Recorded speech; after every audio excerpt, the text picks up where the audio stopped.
Hi everyone, I'm Yoon So-young. I'm a junior in English Language and Literature. I'm going to introduce one poem related to my speech topic, Anger at a Dying Life. I really hope you to enjoy my speech and also think about yourself through it. Today, men and women of all ages are dying. Of course, death may mean just death, that we will miss someday as time passes and ages, but in dying modern people, the true meaning of death is accepting the situation given to him, gradually adapting to it, and slowly dying like a frog in a boiling water. This death of modern people can occur in various situations, such as the capitalist society in which materialism prevails, the educational evaluation system that forces an environment full of competition over cooperation, and the severe global warming caused by the destruction of the environment created by mankind.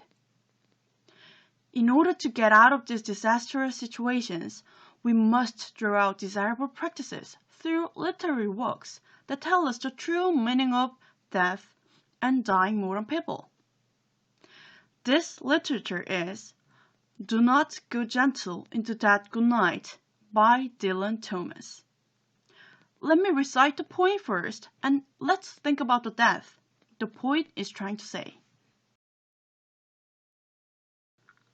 Do not go gentle into that good night by Dylan Thomas. Do not go gentle into that good night. Old age should burn and rave at close of day. Rage, rage against the dying of the light. The wise men at their end know dark is right, because their words had foot no lightning day. Do not go gentle into that good night. Good men, the last way by, crying how bright their frail days might have danced in a green bay. Rage, rage against the dying of the light. Wild men who cut and sang the sun in flight, and learned, too late, they grieve it on its way. Do not go gentle into that good night. Grave men, near death, who see with blinding sight. Blind eyes could blaze like meteors and be gay. Rage, rage against the dying of the light. And you, my father, there on the set height, curse, bless me now with the fierce tears, I pray. Do not go gentle into that good night. Rage, rage against the dying of the light. As you can easily notice, the form of this poem is villanelle, 5 tercets and 1 quatrain with only 2 rhymes. Contrary to the past meaning of peaceful herdsman song, it plays a crucial role in emphasizing the intention of conveying and informing the public through continuous repetition and obsession with certain lines of objects. Through this striking format, Dylan Thomas' emphasis in this work is on death. On the surface, the theme of 2 main lines reveals the speaker's desire to live against death, even if he curses himself. However, beyond it, one can find out not only the speaker's father, but also everyone represented by wise man, good man, wild man, and grave man, telling them not to accept night, which means death, but to continue to rebel and rage against the dying of the light. In other words, the death here is deeply related to the death of modern people that I mentioned earlier. It also means that no matter what the circumstances may be, he does not have any questions about the environment where he is placed, but tries to inform everyone who simply obeys for convenience that he should not stay there. These rebellions and anger are things that reject the routine framework and include the meaning of fighting against familiar surroundings and risking inconvenience. Now, we're dying. Are you aware of this? Do not go gentle into that good night. Make us consider what given actions are currently being carried out without criticism in any given environment. Don't passively accept the death, and objectively look at the society, rules, and even yourself, which have become dull. Thank you for watching. Good evening, everyone. It is a great honor for me to present tonight. This is Uno speaking as a first grade freshman. From now on, I would like to present about Who Are Mockingbirds. Do you realize the novel by this title? Yes, just like you thought, To Kill a Mockingbird is the topic to this presentation. Today, I'm going to introduce this book in this order: reason, summary, context, and experience. First of all, I would like to tell you the reason why I chose to read this book. When I was 8th grade in America, I met an amazing English teacher who was 81 years old at that time. I learned this book in her class for an entire semester and even watched the movie version of this book. Because I was suffering with racial problems at that time, I thought I really have to read this book. I read it once again to share the context of this book and the personal story that I had experienced related to the novel. Moving on, before I tell you about the context, I would like to tell you about the brief summary. This might have a spoiler, but you will probably become more curious as you listen to the story. The novel tells the story of lives of Scout and her brother Jem, children growing up in Macomb, Alabama during the 1930s. With their summer friend Dill, the children think of an idea of getting to know of their mysterious neighbor, Boo Radley. Meanwhile, their lawyer father, Atticus Finch, has decided to defend Tom Robinson, a black man accused falsely of raping a local white woman, Mayella Ewell.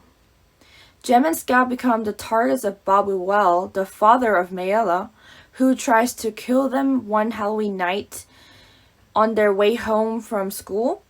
But I will stop here for those of you who didn't read this book. Now, I would like to tell you about the context of this book. I thought that context is the key to this novel, so I have a lot to tell you.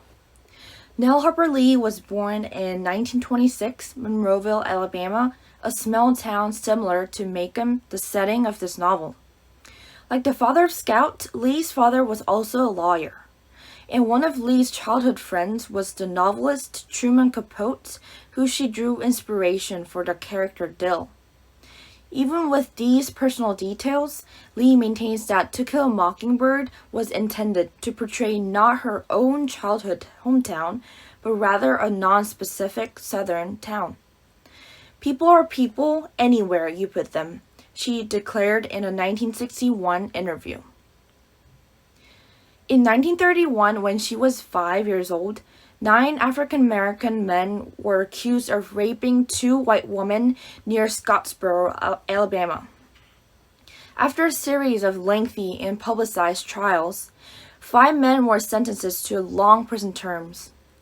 Many lawyers and other citizens saw the sentences motivated only by racial prejudice. There can be a little doubt that this case came as a seed that stands at the heart of this novel. Lee began to write To Kill a Mockingbird in the early 1950s. She completed the novel and published it in 1960, which was right before the peak of American civil rights movement. In the racially charged atmosphere of the early 1960s, the book became an enormous popular success, winning the Pulitzer Prize in 1961 and selling over 15 million copies.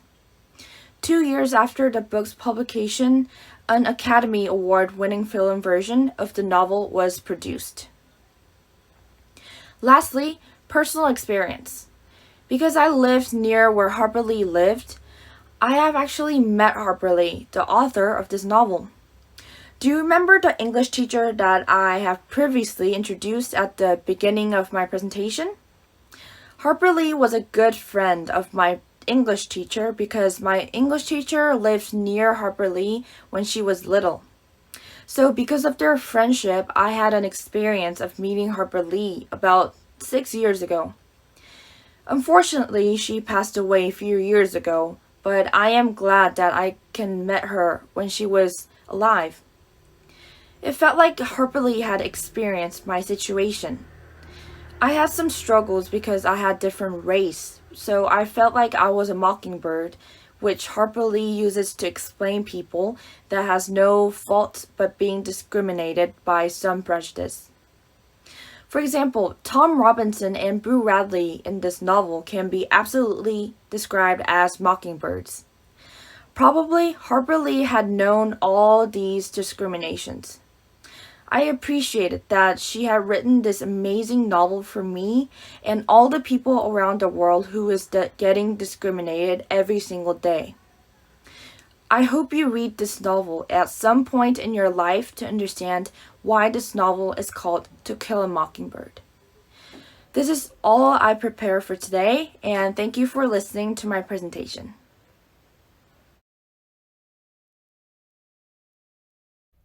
Hello everyone, my name is Gaon Kim. I'm in my senior year majoring in business administration and minoring in English language and literature. So, since it's the speech contest, I feel like I have to announce great new ideas or elaborate my sophisticated thoughts. But I totally fall short of that. So I just want to share my personal experience related to the English literature class I went through last semester. To speak of myself, I am the kind of person who's far from being emotional. But that doesn't mean I consider myself rational the other way. The reason I think I am not emotional is that I never had the experience of shedding tears or words going right through my heart, even when appreciating literary works or listening to songs or watching movies which are said to be very touching. Even when reading Shakespeare's famous sonnet number 18, Shall I compare thee to a summer's day? Or T.S. Eliot's famous The Waste Land, which goes, April is the cruelest month, breeding lilacs out of the dead land, mixing memory and desire. They did not appeal to me. However, I did have a special experience this year, which goes back to the month of May. Last semester, I registered for the English literature class for the first time, partly because I was interested and partly because I had no other choice. And one day, the professor introduced two poets named Andrew Marvell and George Herbert along with their works. So I was just following up with the analysis of the poems professor was giving us as usual, trying hard to understand what these poets were trying to convey. When the class was about to finish, he said he would go through just a few more poetries since there is still some time left. My immediate internal reaction was like, no way. But anyway, I mustered up my last remaining concentration, not expecting that a short poem will leave a great emotional resonance to me. So before going on to tell you about the impression, I want to first explain what I was agonizing over during that time. I was so-called born a Christian since my parents believed in God. I went to church ever since I was a baby, which naturally led me to get used to the notion of God's love because I have heard about it so many times. However, at some point in my life, I found myself not able to know what is His love like. You know, sometimes what we think we know and what we feel do not correspond with each other. The discrepancy between mind and heart, I would say. So, this discrepancy was what happened to me, which consequently left me with confused feelings. I knew God loves me, but I didn't get it. I could not feel or understand how He loves me. When this kind of confused feeling was bothering me so much, I encountered a poem named Color, which was written by 17th century metaphysical poet George Herbert. George was born rich, but he gave up his secular ambitions to take holy orders in the Church of England. He lived in rural area preaching, serving the poor, and writing poetry. In the early part of the poem Color, George shows his frustration and lament of not being able to let people see his great ability to write poetry and not being able to enjoy worldly things since living far away from large towns and cities. He expresses his honest feelings to God and goes so far as to declare extermination of taking holy orders. Right at the moment, he hears a word from God saying, "Child." He replies in a, "My Lord." Even though it was just one word from God, that one word struck my heart, and I found tears running down my face at the moment. I felt as if God was calling me softly and warmly as His child. The discrepancy of my heart and my mind was resolved at that very moment. I could feel how He loves me. Some of you might have gone through this kind of experience of getting touched at a piece of work, though you're not a believer. Through this, I got to think about the power the language contains. Actually, I have heard about the theme itself so many times in the past. When I was a high school student, teachers used to show us a clip of experimenting flowers, which were said bad words or good words, and finally giving us the lesson that, one should say good words to other people since they made flowers to grow better.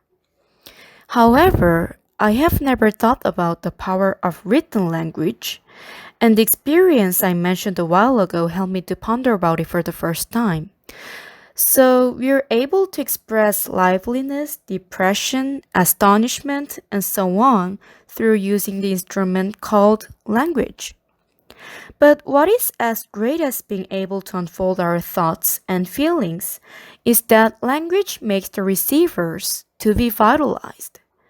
By the word vitalization, it means that through the process of interpreting the written language, one is able to relate narrators talking and other characters, circumstances, and all kinds of elements to the reader's own experience. Thereby, the reader can understand the feelings which were concealed or comforted by the words, as I have experienced, or even go so far as to construct and develop those feelings. I think this experience is so crucial in our lives, and that is what I like about studying English literature in university, and specifically in this pandemic era because classes now usually focuses on reading, interpreting, appreciating the text, rather than memorizing the representative interpretation of famous scholars to get a good score in the test. So I really appreciate the opportunity given to study the language of English and the written English, which vitalizes me. Thank you for listening.